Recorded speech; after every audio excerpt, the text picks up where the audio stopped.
हमें आज रात यहाँ रुकने की इजाजत दीजिए, हमारे पीछे कुछ लोग इतनी खूबसूरत है कि मैं आपको अब इनकार भी नहीं कर सकता, लेकिन मेरी भी मजबूरी है। कि ऐसी क्या मजबूरी है?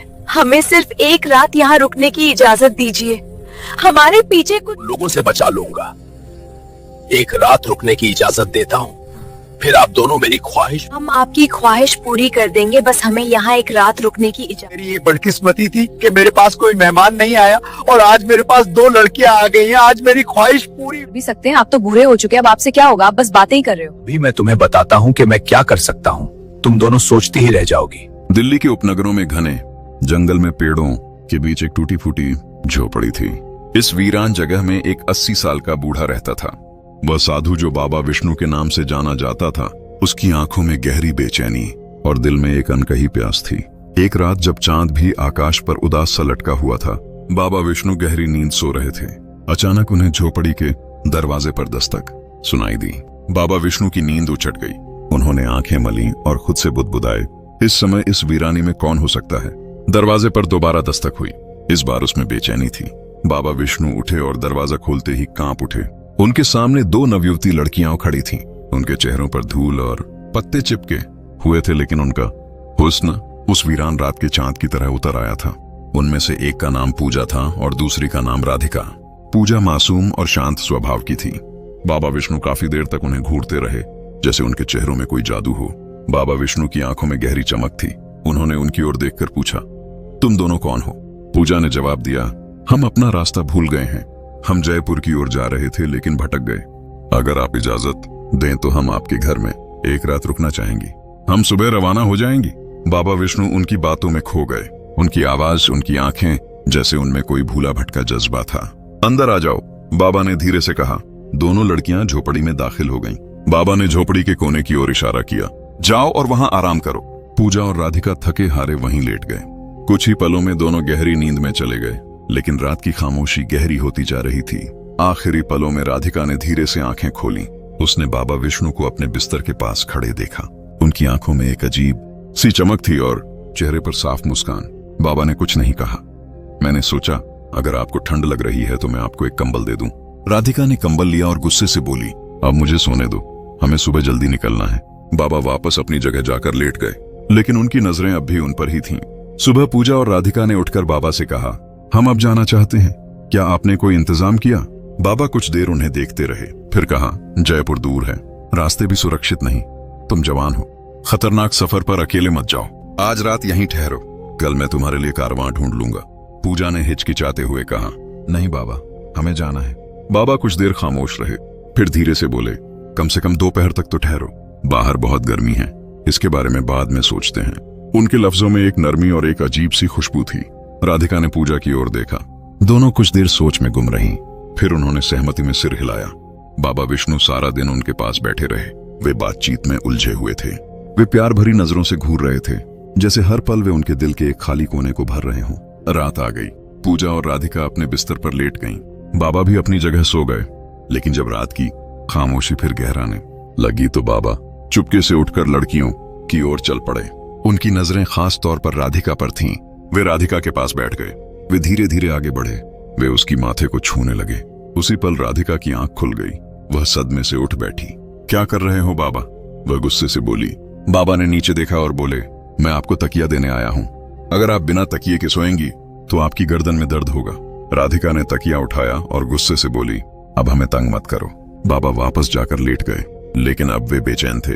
वे खुद से बुदबुदाए, वे सुबह चली जाएंगी, वे कभी वापस नहीं आएंगी। नहीं, मैं ऐसा नहीं होने दूंगा। हमें उन्हें किसी तरह रोकना होगा। उनकी आंखों में एक और खतरनाक साजिश उभर रही थी। सुबह राधिका ने कहा, हमें रोकने की कोशिश मत करो, हमें देर हो रही है। बाबा बोले, तुम दोनों जवान लड़कियां इतने घने जंगल में अकेली कहां जाओगी? तुम दोनों एक काम करो, कल सुबह चली जाना। कल यहां से काफिला रवाना होगा, फिर तुम दोनों काफिले के साथ चलो। जब बाबा विष्णु ने कारवां की बात की तो पूजा और राधिका को कुछ सुकून महसूस हुआ। चलो हम कल चलेंगे, पूजा ने राधिका की ओर देखते हुए कहा। दोनों ने सिर हिलाया। ठीक है, चलो एक और रात ठहरते हैं। बाबा विष्णु ने यह सुना तो उनकी आंखों में एक अजीब सी चमक दौड़ गई। एक और रात, उन्होंने खुद से बुदबुदाया, इस बार मैं यह मौका नहीं छोड़ूंगा। बाबा सारा दिन दूर बैठे उन्हें देखते रहे। उनकी आंखों की गहराई और भी गहरी हो गई थी। वे आंखें अब सिर्फ देखने के लिए नहीं थीं, उनमें कुछ छिपी भूख थी, कुछ पुरानी प्यास। रात फिर ढलने लगी। पूजा और राधिका बिस्तर पर चली गईं। बाबा भी अपने बिस्तर पर चले गए, लेकिन उनकी नींद उड़ गई। उनकी नजरें छत पर नहीं थीं। वे उस कोने को घूर रही थीं जहां लड़कियां सो रही थीं। उनकी सांसें तेज हो रही थीं। उनके दिल की धड़कन में एक अजीब सी कंपी थी। धीरे धीरे वे अपने बिस्तर से उठे और चुपके से उस कोने की ओर बढ़ गए। पहले वे पूजा के पास गए। उनकी आंखें बंद थीं। बाबा उनके पास बैठ गए। वे जाकर उनके बालों को धीरे से सहलाने लगे। पूजा ने हल्का सा झटका दिया। बाबा को डर लगने लगा कि कहीं वह जाग न जाए। यह सोचते ही वे वहां से उठकर राधिका के पास चले गए। अब उन्होंने राधिका का हाथ अपने हाथों में लिया और देर तक उसके चेहरे को घूरते रहे। अब उनकी आंखों में सिर्फ चाह थी, नहीं बल्कि लाचारी और हवस का एक अजीब सा साया था। फिर अचानक राधिका की आंख खुल गई। आप! वह चीख उठी। बाबा ने फौरन उसके चेहरे पर हाथ रखा। आवाज मत करो, कोई सुन लेगा। फिर धीरे धीरे पीछे हटकर अपने बिस्तर पर जाकर लेट गए, जैसे कुछ हुआ ही न हो। राधिका कांप रही थी। वह चुपके से बिस्तर पर लेट गई, लेकिन उसके दिमाग में वही सवाल गूंज रहा था, ये बाबा मेरे पास क्यों आए? वे क्या चाहते हैं? उनकी नीयत ठीक नहीं लग रही थी। रात गुजर गई। सुबह लड़कियां उठीं और बाबा विष्णु के पास आईं। क्या काफिला आया? पूजा ने पूछा। बाबा ने कुछ देर उसकी आंखों में देखा और फिर धीरे से कहा, नहीं, अभी तक नहीं आया। पूजा और राधिका चौंक गईं। लेकिन तुमने कहा था कि सुबह आएगा, राधिका ने कहा। बाबा ने साफ आवाज में कहा, हाँ, आना ही था, शायद शाम तक आ जाए। दोनों लड़कियों ने एक दूसरे की ओर देखा। उनके चेहरे पर साफ चिंता थी। ठीक है, हम शाम तक रहेंगी, पूजा ने कहा। बाबा ने सिर हिलाया और कुछ नहीं कहा। अब वे झोपड़ी के आंगन में बैठे थे और दूर से उनकी ओर ऐसे देख रहे थे जैसे कोई शिकारी अपने शिकार को घूर रहा हो। राधिका ने पूजा से फुसफुसाकर कहा, उनकी आंखें अजीब हैं, मैं डर गई हूं। पूजा ने सहमति में सिर हिलाया। हाँ, तुम ठीक कह रही हो, हमें यहां ज्यादा देर नहीं रुकना चाहिए। राधिका ने धीरे से कहा, वे कल रात मेरे पास आए थे। वे मुझे छूने की कोशिश कर रहे थे। हमने सहमति जताई, उनके साथ भी वैसा ही किया। बस बहुत हो गया, राधिका ने कहा। हम आज रात यहाँ नहीं रुकेंगी। काफिला आए या ना आए, हम यहाँ से निकलेंगे। शाम हो चुकी थी। इससे पहले कि लड़कियां बाबा के पास जाती, बाबा खुद उनके पास आए। देखो, उन्होंने कहा, काफिला सुबह आ सकता है। मैंने सोचा कि मैं खुद उन्हें बता दूं। उनके पास बहुत सारा सामान है, तो चलो धीरे धीरे चलते हैं। तो आज की रात ठहर जाओ, बाबा ने कहा। इस बार पूजा डर गई। नहीं बाबा, अब नहीं, हम अब जा रही हैं। काफिला आए या ना आए। बाबा थोड़ा करीब आए। लगभग रात हो चुकी है। तुम दोनों नवयुवती लड़कियां हो। इस जंगल में कहां जाओगी? यहाँ तक कि जंगली जानवर भी घूमते हैं। कोई नुकसान हुआ तो परेशानी से बढ़कर। अब दोनों लड़कियों को यकीन हो गया था, यह संत अब हमारा मददगार नहीं है, वह हमें कैद बना चुका है। राधिका ने धीरे से हमारी ओर देखा। पूजा ने गहरी सांस ली। फिर उसने कहा, हमारे पास और कोई चारा नहीं है। एक रात की बात है, चलो रहने दो, लेकिन इस बार इसे साफ कर दो। ये आखिरी रात होगी। पूजा ने सख्ती से बाबा विष्णु से कहा, सुनो, हम आज रात ठहरेंगी, लेकिन कल सुबह काफिला आए या ना आए, हम निकल जाएंगी। बाबा विष्णु ने हल्की सी मुस्कान के साथ सिर हिलाया। जैसी आपकी मर्जी। लेकिन उस मुस्कान में कुछ ऐसा था जो पहले नहीं था। कुछ छिपी चाल, कुछ अंधेरी नीयत। रात ढल चुकी थी। पूजा और राधिका इस बार पूरी तरह सतर्क थीं। वे झोपड़ी के कोने में पड़ी थीं, लेकिन नींद उनकी आंखों से कोसों दूर थी। दोनों धीमी आवाज में खर्राटे ले रही थीं। मुझे उम्मीद है कि आज की रात जल्दी गुजर जाएगी। वे बस आंखें बंद करके लेट गईं। ऐसे रहो जैसे आप गहरी नींद में हो। बाबा विष्णु भी अपने बिस्तर पर थे, लेकिन उनकी एक आंख आधी खुली थी। वे बार बार उनकी ओर देख रहे थे, यह देखने के लिए कि वे सच में सो गई हैं या नहीं। जब उन्हें लगा कि लड़कियां अब हिल नहीं रही हैं, तो उन्होंने आंखें बंद कर लीं। लेकिन अंदर ही अंदर उनका दिल बेचैनी से धड़क रहा था। थोड़ी देर बाद जब उन्हें यकीन हो गया कि वे सो गई हैं, तो वे धीरे से खड़े हो गए। फिर वे लड़कियों की ओर बढ़े। वे कुछ देर चुपके से उनके पास खड़े उनके चेहरों, सांसों और हरकतों को पढ़ते रहे। फिर वे पूजा के पैरों के पास बैठ गए और धीरे धीरे उसके पैर हिलाने लगे। उसी वक्त पूजा की आंख हल्की सी खुल गई। बाबा ने जैसे ही एक आह भरी, वे फौरन पीछे हटे और राधिका के पास चले गए। वे उसके पास बैठ गए और उसकी माथे को धीरे से सहलाने लगे। राधिका घूम गई और डरकर अपना चेहरा नीचे कर लिया। उसने कुछ नहीं कहा, लेकिन उसकी सांसों और शरीर की हरकतों से साफ जाहिर हो रहा था कि वह जाग रही है। बाबा चुपके से उठकर सो गए। उनके दिल में अब भी बेचैनी की लहरें थीं, लेकिन उनके चेहरे पर ऐसा सुकून था जैसे कुछ हुआ ही न हो। सुबह हो चुकी थी। पूजा और राधिका उठकर सीधे बाबा के पास गईं। आज तेरा काफिला आया या आज कोई नया बहाना होगा? पूजा ने तीखे लहजे में पूछा। बाबा कुछ देर खामोश रहे, फिर बोले, नहीं, आज भी नहीं आया। राधिका गुस्से से कांप रही थी। हमें पहले से पता था कि कोई काफिला नहीं आएगा। पूजा ने तीखे लहजे में कहा, क्या आप हमें किसी और वजह से रोक रहे हैं? अब हम सब कुछ समझते हैं। उसने राधिका का हाथ थामा। चलो अब यहां से चलते हैं। जैसे ही वे झोपड़ी का दरवाजा पार किया, बाबा विष्णु अचानक उनके सामने आ खड़े हुए। तुम यहां से नहीं जा सकती, उन्होंने सख्ती से कहा। रास्ते से हट जाओ वरना हम जोर से चिल्लाएंगी। राधिका ने उन्हें चेतावनी दी।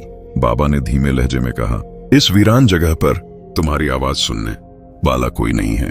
पूजा के आंसू और गुस्सा एक साथ चमकने लगे। आप हमारे बाप की उम्र के हैं, कुछ शर्म करो, कुछ इज्जत करो। बाबा की आवाज अब गंभीर हो गई। ऐसा नहीं है जैसा नजर आता है। जिसकी तुम तलाश कर रही हो वह जयपुर जा रहा है।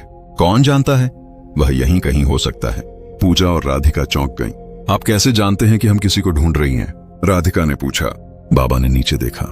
यह मैं आपको अभी नहीं बता सकता, लेकिन अगर आप आज रात यहाँ ठहरेंगी तो यह आपके हक में होगा। इस बार लड़कियां और डरी नहीं बल्कि गुस्से से भर गईं।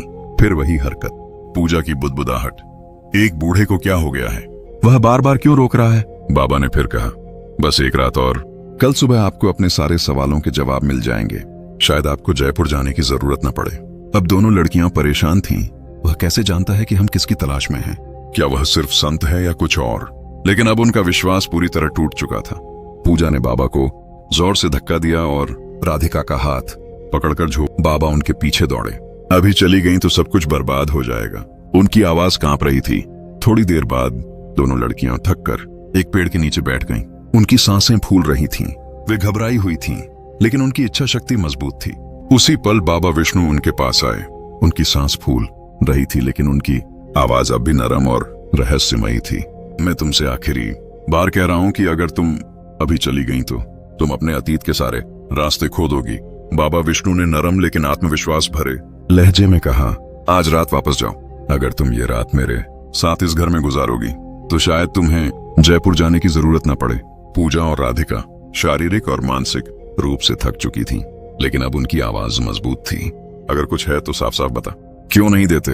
पूजा ने गहरी नजरों से पूछा। बाबा ने एक गहरी सांस ली और कहा, मैं आपको अभी नहीं बता सकता। अभी बताऊं तो बहुत कुछ बर्बाद हो जाएगा। कुछ पलों की खामोशी के बाद उन्होंने एक और बात कही, मैं सिर्फ इतना जानता हूं कि तुम दोनों अपने पति की तलाश में निकली थीं। यह सुनकर दोनों लड़कियां हक्की बक्की रह गईं, जैसे उनकी सांसें थम गईं। उन्होंने चुपके से बाबा की ओर देखा। पूजा ने रुककर कहा, हम अपने पतियों को ढूंढ रही हैं। राधिका ने हैरानी से पूछा, लेकिन आपको यह सब कैसे पता चला? बाबा विष्णु की आंखें अब गंभीरता से चमक रही थीं। मैं सब कुछ जानता हूं, उन्होंने धीरे से कहा, लेकिन जवाब पाने के लिए तुम्हें आज रात मेरे साथ इसी झोपड़ी में रुकना होगा। यह अजीब स्थिति सुनकर दोनों बहनों के चेहरों पर डर की लकीरें बन गईं। वे एक दूसरे को देखने लगीं। उनके चेहरों पर उलझन, डर और शक साफ दिखाई दे रहा था। पूजा ने मन में सोचा, क्या ये रात भी वही दोहराएगी? बाबा अभी तक वहीं खड़े गंभीर और बेचैन थे, लेकिन एक बार फिर उनकी आंखों में वही पुरानी बेचैनी थी। कुछ देर सोचने के बाद राधिका ने धीरे से कहा, अच्छा चलो एक रात और ठहरते हैं। पूजा ने कहा, हाँ, लेकिन वह बहुत सख्त थी। लेकिन यह आखिरी रात होगी। इसके बाद अगर एक लफ्ज भी गलत निकला तो हम कुछ नहीं सुनेंगी। बाबा की आंखें खुशी से भर आईं। उनके होठों पर मुस्कान थी, लेकिन सुकून नहीं था। एक तसल्ली की सांस आई। ठीक है, उन्होंने कहा। तीनों वापस झोपड़ी में आ गए। पूजा और राधिका आगे थीं, जबकि बाबा उनके पीछे थे। वे अब बेचैन नहीं थे, लेकिन उनकी आंखें अब भी बेचैन थीं। वे अपने मन में सोच रहे थे कि मैं यह रात इतनी आसानी से नहीं गुजरने दूंगा। रात खत्म होने को थी। पूजा और राधिका पहले से ज्यादा सतर्क थीं। वे बिस्तर पर लेटी थीं, लेकिन उनकी आंखें खुली की खुली थीं। वे हर सांस पर, हर साये पर अपनी नजरें गड़ाए हुए थीं। वे आपस में फुसफुसा रही थीं। बाबा विष्णु अपनी जगह लेटे हुए थे, लेकिन उनकी नजरें अभी तक उसी कोने पर थीं। जब रात की आखिरी घड़ी आई और बाबा ने सोचा कि अब लड़कियों को नींद ने अपनी चपेट में ले लिया है, तो वे धीरे धीरे उठे। पहले वे पूजा के पास गए, उनके पास बैठे और बहुत नरमी से उनके सीने पर हाथ रखकर उन्हें देर तक घूरते रहे। पूजा ने एक झटके में अपना हाथ हटाया और मुंह फेर लिया। बाबा अब दूसरी ओर राधिका की ओर चले गए। वे उनके पास बैठे काफी देर तक उन्हें देखते रहे और फिर उनके माथे पर नरम चुंबन दिया। राधिका डर गई। उसने घूमकर अपना चेहरा नीचे किया, लेकिन कुछ नहीं कहा। बाबा चुपके से उठे और वापस अपने बिस्तर पर चले गए। सुबह की पहली किरण जब पूजा और राधिका झोपड़ी की दीवारों से अंदर आईं, पूजा और राधिका अभी तक जाग रही थीं। उनके चेहरों पर नींद नहीं थी, बल्कि चेहरे पर डर और परेशानी थी। इस बार उन्होंने कोई सवाल नहीं किया, अलविदा नहीं कहा। वे चुपके से उठकर चले गए। झोपड़ी का दरवाजा पार करते ही राधिका की नजर एक कोने में बैठे व्यक्ति पर पड़ी। वहां कोई था, एक नवयुवक, बहुत शांत, चमकदार चेहरा, साफ सुथरे कपड़े, लेकिन उसका चेहरा दूसरी ओर था। पूजा भी कांप गई, दोनों चौंक गईं और कांप गईं। ऊंची आवाज में एक दूसरे से कहने लगीं, यह कौन है? राधिका धीरे धीरे उस नवयुवक की ओर बढ़ी जो झोपड़ी के कोने में बैठा था। सफेद चमकदार कपड़े, चमकदार चेहरा, लेकिन उसका चेहरा अभी दूसरी ओर था। तुम कौन हो? उसने कांपती आवाज में पूछा। नवयुवक ने धीरे से अपना चेहरा उसकी ओर मोड़ा। अगले ही पल पूजा और राधिका के पैर जमीन से लग गए। हे भगवान, हम चीखे, यह हमारा पति है। वे दोनों दौड़कर उसके गले लग गईं।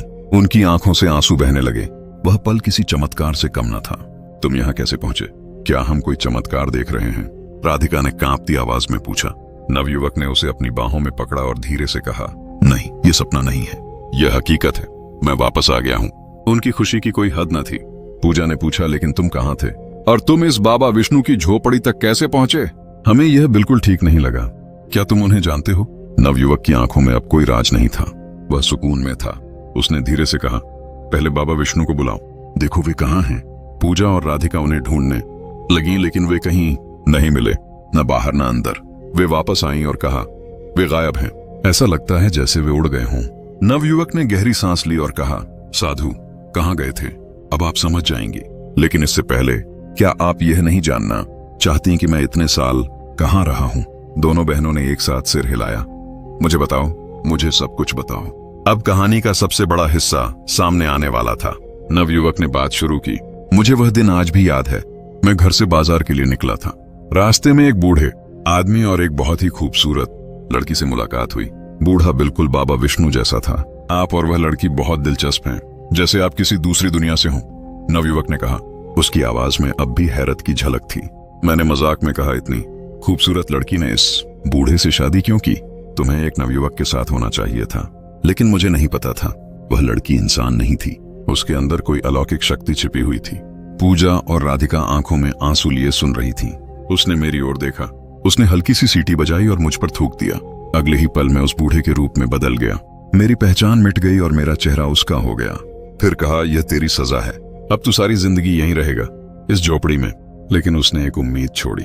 उसने कहा, अगर वे दो जिनसे तू मोहब्बत करता है वे तेरी तलाश में इस जंगल में पहुंच जाए और तुझे पहचाने बिना तेरे साथ वक्त गुजारें, तो तू अपनी हकीकत की ओर लौट सकेगा। वह रुककर बोला, लेकिन एक शर्त और थी। मैं अपनी पहचान कभी नहीं बता सका। राधिका की आवाज अब कांप रही थी। तो क्या वे बाबा विष्णु आप थे? नवयुवक ने सिर झुकाकर कहा, हाँ, मैं ही था, वही बाबा विष्णु जिसे तुम साधु समझती थी। पूजा और राधिका रो पड़ी। उन्होंने उसे गले लगाया और कहा, हमें माफ कर दो, हम आपको पहचान नहीं सकी। नवयुवक ने मुस्कुराकर उसके सिर पर हाथ फेरा। ये तुम्हारा कसूर नहीं है। तुम नहीं जानती थी कि मैं कौन हूं। तुम्हारा दिल साफ था, तुम्हारी नीयत पाक थी, और इसी सच्चाई ने मेरे अभिशाप को तोड़ दिया।